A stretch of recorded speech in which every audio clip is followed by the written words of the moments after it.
How to create Telegram bot. In today's video, I'll show you how to create your own Telegram bot step by step. So let's get started. First things first, open the Telegram app.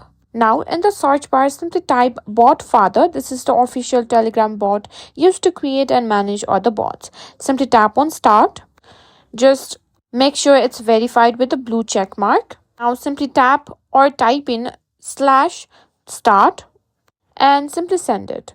Now you'll see various options. What you need to do is simply tap on or type in new bot. First, give your bot a name. This can be anything and it will be shown to users. Simply send it.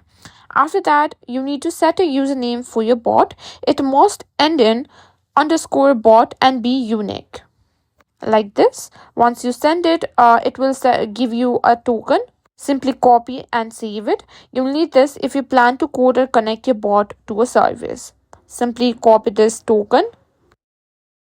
Now, all you need to do is simply go back to the search bar and simply search for controller bot.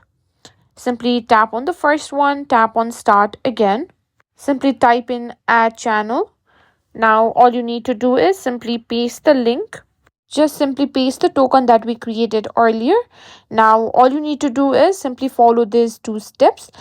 Simply add Kimora or your channel's name to admins of your channel. Then forward any message from your channel. Once you do this, your channel will be added, and that's it. You've successfully created your own Telegram bot. You can now integrate it with APIs or use it with platforms like ManyBot, Python scripts, or other no-code tools.